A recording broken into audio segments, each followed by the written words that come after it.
Auzubillahiminash-shaytanir-rajeem. Bismillahir-rahmanir-rahim. Assalamu alaikum, my dear students. Yesterday, this topic, that is magnetic quantum number, was not completely delivered due to some technical problem. तो आज हम ये दोबारा जो magnetic quantum number है ये हम दोबारा आज शुरू करेंगे।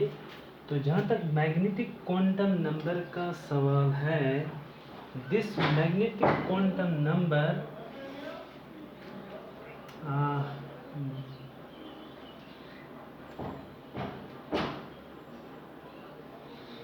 यह हमें ज़ीमैन्स इफेक्ट को एक्सप्लेन करने में मदद करता है।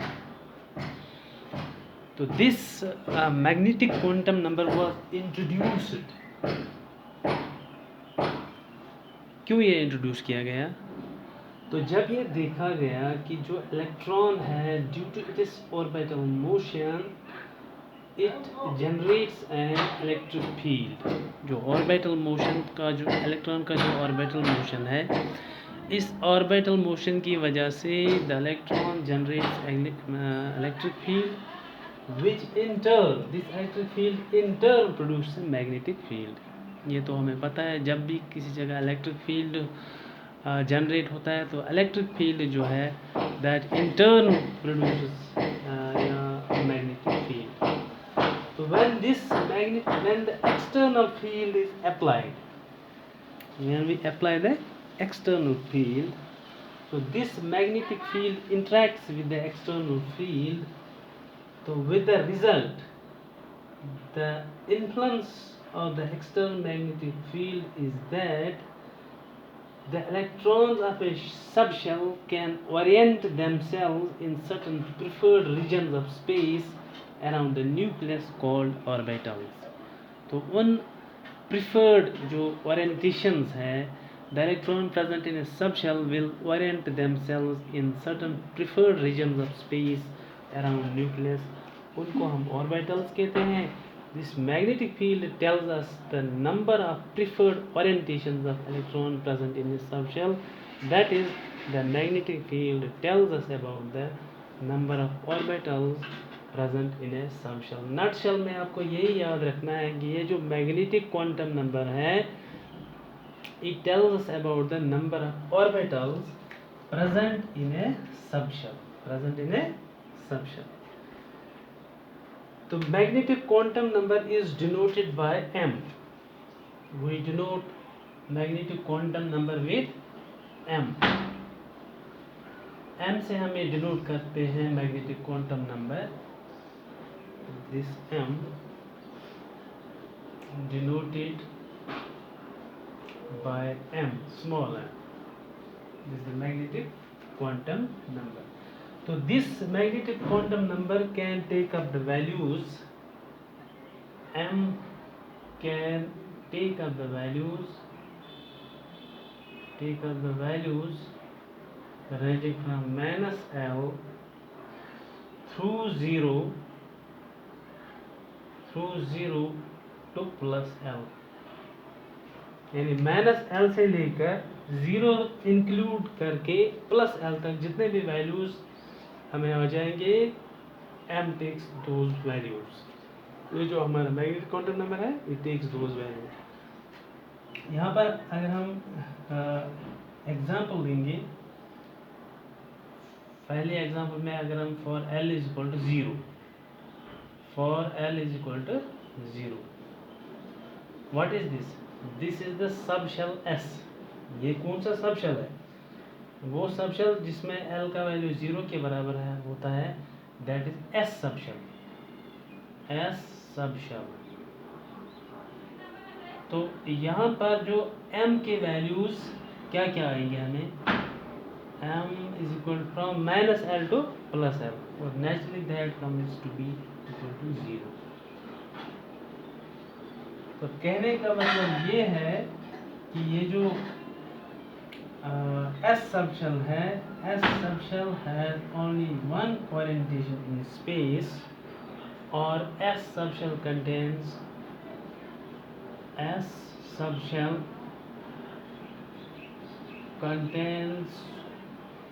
only one orbital, इसमें सिर्फ वन ऑर्बिटल होता है. क्यों one? Because m takes only one value, क्योंकि m का वैल्यू सिर्फ हमें एक ही यहाँ इजाज़त मिलती है m की वैल्यू की. That's why s subshell contains only one orbital. Now for L is equal to 2, for L is equal to 1, what type of subshell is this? This is the P subshell. This is P subshell. So that what are the possible values of M? M takes the values from minus L through 0 to plus L. Minus L, yeah, L is equal to 1, that means from minus 1, उसके बाद आएगा 0, उसके बाद आएगा plus 1, उसके बाद क्या आएगा? प्लस 1. दैट मीन्स इसका मतलब क्या है? इसका मतलब ये है कि P subshell contains 3 orbitals. P subshell, our P subshell contains 3 orbital. इसमें 3 ऑर्बिटल आते हैं P सबशेल में. क्यों 3 orbital? Because M takes only 3 values, -1, 0, +1. तो these P subshells are designated by Px, Py and Pz. इनको Px, Py और Pz कहा जाता है. Px is the orientation of orbital along x-axis. x-axis पर, फॉर एग्जाम्पल यहाँ पर मैं डायग्राम में आपको दिखा सकता हूँ. This is our Px orbital. These are the Cartesian coordinates. This is x-axis. So this orbital, this is P orbital, Px rather, Px orbital. तो दूसरा, this is our Pz orbital.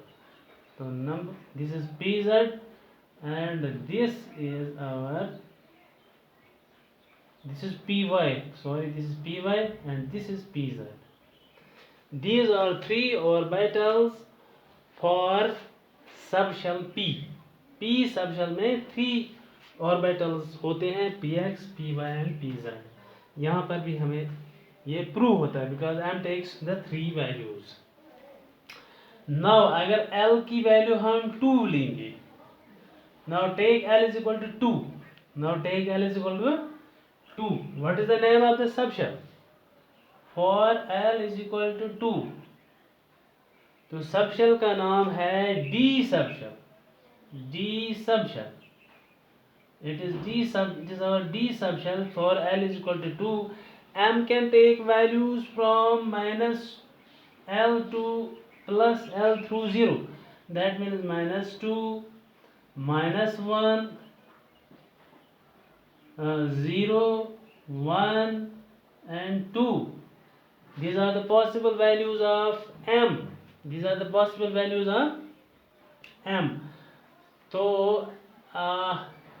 that means our D subshell has 5 orbitals. D subshell has 5 orbitals. अगर कोई इनका नाम भी याद रखना चाहता है तो these are named as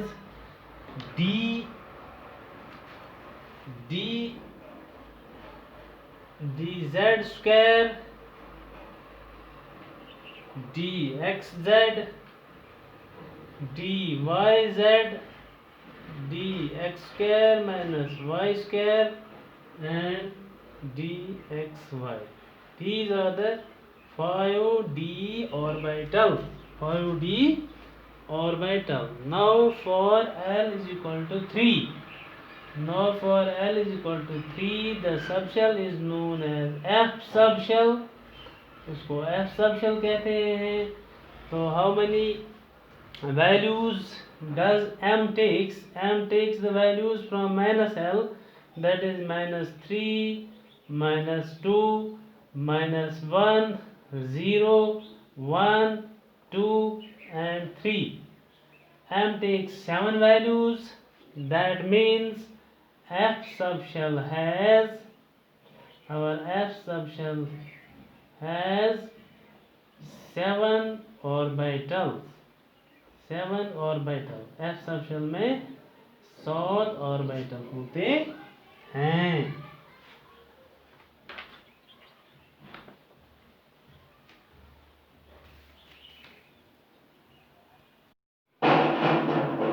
last quantum number is spin quantum number. Spin quantum number में ये क्वांटम नंबर कैसे इंट्रोड्यूस किया गया, जब हमें पता चला कि इलेक्ट्रॉन न्यूक्लियस के इर्द गिर्द घूम रहा है, इसके साथ साथ वो अपने आप के इर्द गिर्द भी घूमता है, यानी अपने आप के इर्द गिर्द वो स्पिन करता है। उस स्पिन को कंसीडर करने के लिए this spin quantum number was introduced. This spin quantum number was introduced.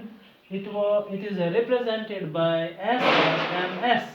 इसको हम ms से रिप्रेजेंट कर सकते हैं स्पिन क्वांटम नंबर। चूँकि हमें पता है ये जो इलेक्ट्रॉन है it can spin only in two direction, whether clockwise direction or anti-clockwise direction, clockwise direction or anti-clockwise direction।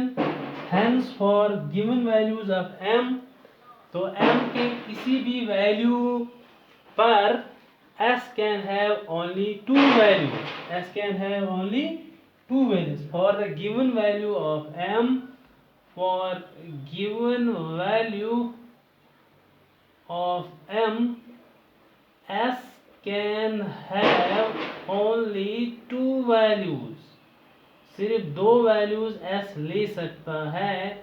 those two values are +1/2 and -1/2। these are the two values which this s can take, and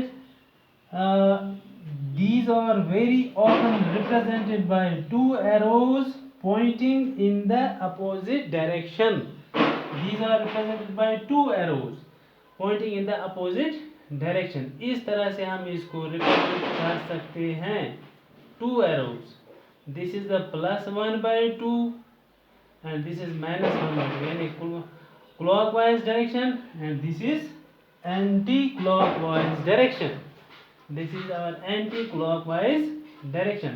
एक बार फिर हम इसको repeat करते हैं। ये जो spin quantum number है इसको इंट्रोड्यूस कैसे किया गया, to account for the spinning of electron, क्योंकि इलेक्ट्रॉन न्यूक्लियस के इर्द गिर्द घूमने के अलावा अपने इर्द गिर्द भी स्पिन करता है। To account for that spin quantum number was introduced, and for given value of m, s can have only two values. s को सिर्फ दो वैल्यूज ही मिल सकते हैं, because the spin can be only in two ways, that is clockwise or anti-clockwise।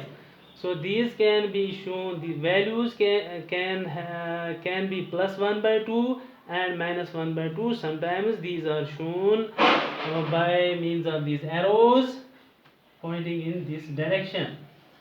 so a quantum number helps to explain the magnetic properties of the substance।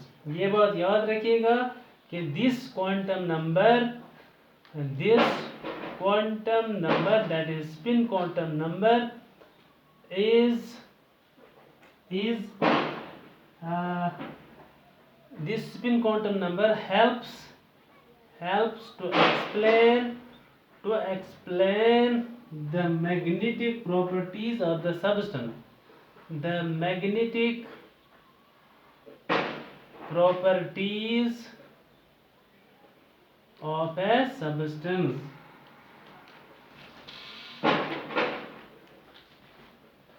this spinning electron, this behaves like a micromagnet। this behaves like a micromagnet। for example, अगर हमें यहाँ last shell में एक electron है, this spins around itself in clockwise direction, this spins ऐसे spin करता है, that means this spins in the clockwise direction, so that ms takes the value which is equal to +1/2.